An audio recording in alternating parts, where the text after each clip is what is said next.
अस्सलामुअलैकुम, आप देख रहे हैं स्पोर्ट्स बाज़ और मैं हूं लुकमान अली। पाकिस्तान सुपर लीग जारी है और पाकिस्तान क्रिकेट पर बात करेंगे, पाकिस्तान सुपर लीग पर बात करेंगे। एक जानिब तो अच्छी अच्छी परफॉर्मेंसेज आ रही हैं और ख़ास तौर पर बात करेंगे साहबजादा फरहान की। उन्होंने बहुत अच्छी परफॉर्मेंस दी अभी लास्ट मैच में।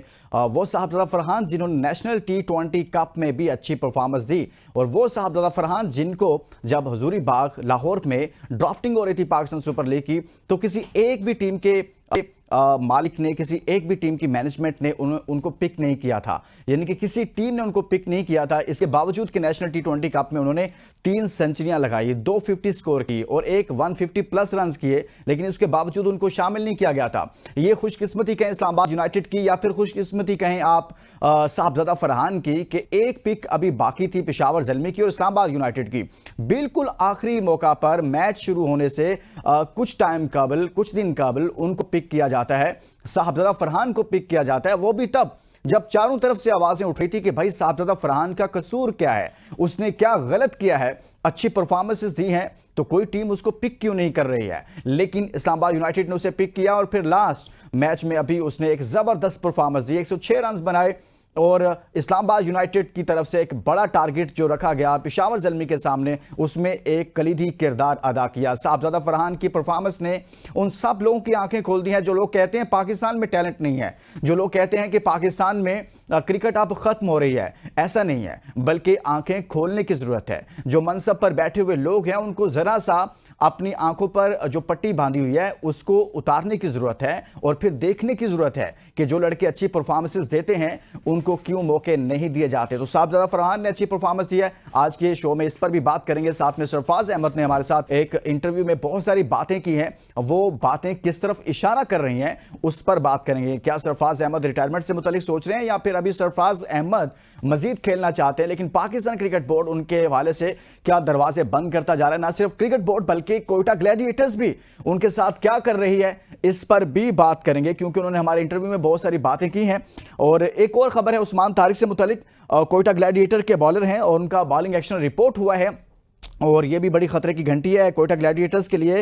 लाहौर कलंदर्स के खिलाफ जो मैच जारी था उस दौरान ऐसा हुआ, अंपायर एहसन रजा ने, क्रिस ब्राउन ने उस्मान तारिक का एक्शन रिपोर्ट किया है और उस्मान तारिक अगर दोबारा रिपोर्ट हुए तो इनको बॉलिंग से रोक दिया जाएगा और फिर उसके बाद इनको ICC की जो मंजूर शुदा लैब है उससे क्लियरेंस लेना पड़ेगी और काम बहुत ज्यादा लंबा हो जाएगा और इनके लिए मुश्किलात हो सकती हैं। बात करते हैं, हमारे साथ मौजूद हैं आज के शो में बात करने के लिए अरसलान जट, स्पोर्ट्स एनालिस्ट हैं।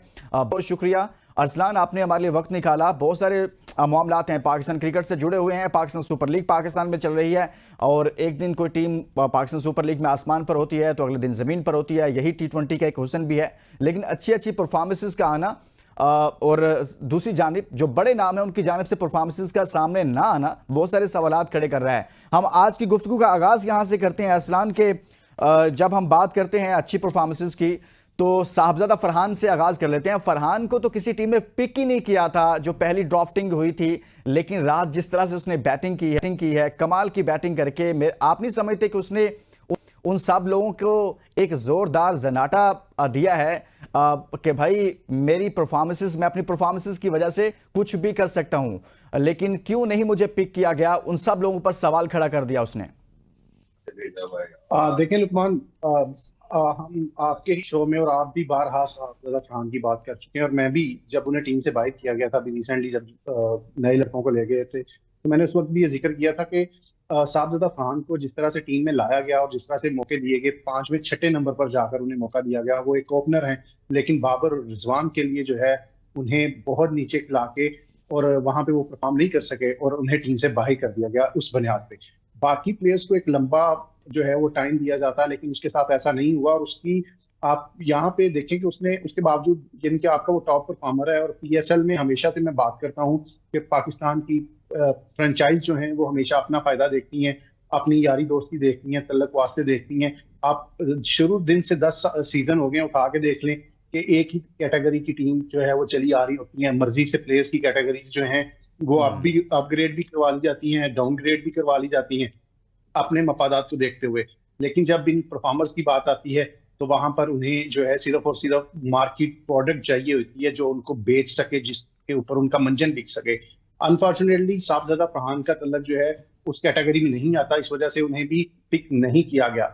आल्दो के इससे पहले लाहौर कलंदर ने उन्हें मौका दिया, लेकिन उसके बाद रेगुलरली से उन्हें सिलेक्ट होना चाहिए था। इवन कौमी टीम के अंदर भी, पीएसएल के अंदर भी वो नहीं हो सके, लेकिन अपनी परफॉर्मेंस से उन्होंने साबित किया, और जिस तरह से उन्होंने सेंचुरी स्कोर की, उन्होंने एक बार फिर से बता दिया कि पाकिस्तान टीम के अंदर जो ओपनर्स लेके आप बैठे हुए हैं उनसे कहीं तगड़ा बड़ा ओपनर हूं मैं, और अगर किसी ने उस स्लॉट पे बैठना है तो मेरे साथ मुकाबला करना है। लेकिन हमारे यहाँ क्या है कि वो एक फिक्स ऐसे 2 ओपनर बिठा दिए गए हैं कि उसके अलावा किसी तीसरे का नाम जो है वो आता ही नहीं है। अगर आए तो उसे हम जो है वो निचले वाले नंबरों पे ले जाते हैं, जहाँ पे वो परफॉर्म ना कर सके और अल्टीमेटली टीम से आउट हो जाए। तो अनफॉर्चुनेटली तो साहबजादा ये तो फरहान के बहुत साथ भी फिर ऐसे ही हुआ ना कि बाबर रिजवान ने खुद ओपन करने के लिए उनको जब एक चांस दिया भी गया ऑस्ट्रेलिया टूर में, तो आपने उसको ऐसे नंबर पर खिलाया जिस नंबर पर उसने कभी बैटिंग की ही नहीं है।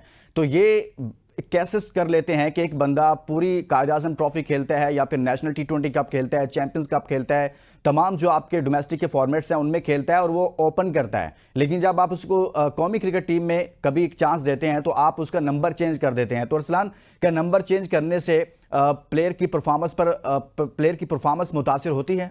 तो ये अगर होती है तो फिर ये मैनेजमेंट को नजर क्यों नहीं आती?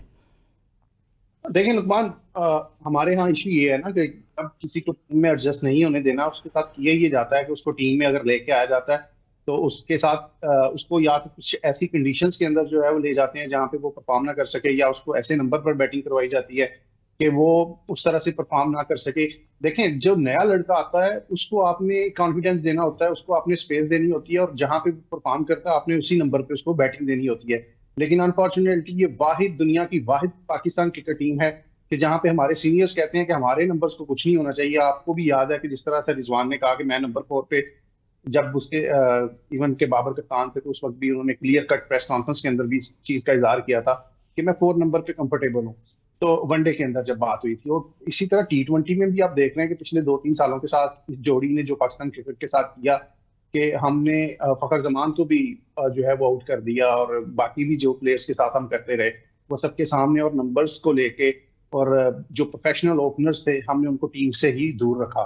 तो उस सारी चीजों में देखें, मैं तो बारहा इस चीज की निशानदेही करता हूँ कि देखें ये कहीं ना कहीं ये चीजें जरूर होती हैं। तो जो सीनियर्स हैं वो लॉबी करते हैं, वो इन सारी चीजों को देखते हैं, और प्लेयर्स को ऐसी जगहों पे मौका दिया जाता है जहां वो परफॉर्म ना कर सकें। अभी रिसेंटली न्यूजीलैंड के अंदर आपने देखा कि जब जूनियर्स को मौका दिया गया, नए लड़के थे उनको मौका दिया गया, एक आध मैच में उनसे परफॉर्मेंस नहीं हुई, हसन नवाज ने एक सेंचुरी कर दी, लेकिन बाकी प्लेयर से उस तरह से परफॉर्म ना हुआ, तो फिर से वही कैंपेन शुरू हो गई थी कि रिजबार किधर है, बाबर रिजवान किधर है।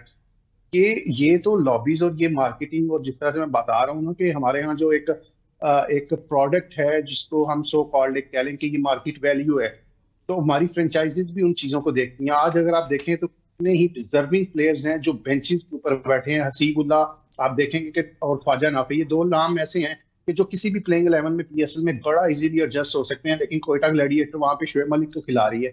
तो इसी तरह आप बाकी टीम्स के अंदर भी देखें, हैदर अली वो टीम में आने के जो है वो कैंडिडेट हैं, लेकिन आप इस्लामाबाद यूनाइटेड में उसकी जगह नहीं बन रही। जब इनको प्लेयर्स को पिक किया जाता है उस वक्त भी इन चीजों का नजर नहीं रखा, नहीं जो है वो नजरअंदाज कर दिया जाता है कि अगर हम एक ही कैटेगरी के किस तरह से प्लेयर पिक कर सकते हैं। आप इस्लामाबाद यूनाइटेड की एग्जांपल ले लें, वहाँ इमाद वसीम है, शादाब है और नवाज है। मुझे ये बताएं कि शादाब और इमाद के होते मोहम्मद नवाज जो है वो किस तरह टीम में आ सकते हैं। इसी तरह बाकी टीमों के अंदर चले जाएं, मोहम्मद वसीम जूनियर जो हमारा जो है हमें हेल्प कर सकते हैं, डेथ ओवर्स में बड़ी अच्छी बॉलिंग भी करते हैं, और पाकिस्तान टीम बहुत लैग कर गेम्स में अब कोयटा के बेंच पे बैठे हुए हैं। तो ये सारी कोयटा ग्लैडिएटर्स में बहुत सारी चीजें चल रही हैं। हमने कोयटा ग्लैडिएटर्स के साबिक कप्तान और डायरेक्टर सरफराज अहमद साहब का इंटरव्यू किया, और वो इंटरव्यू एबीएन न्यूज़ पर नशर भी हुआ। उन्होंने जो कुछ कहा उस पर भी आज हम करेंगे कि वो किस तरफ इशारा कर रहे थे, क्या चल रहा है कोयटा ग्लैडिएटर्स के साथ में, और कोयटा ग्लैडिएटर्स में सरफराज अहमद के साथ क्या हो रहा है। एक ब्रेक के बाद हमारे साथ रहेगा।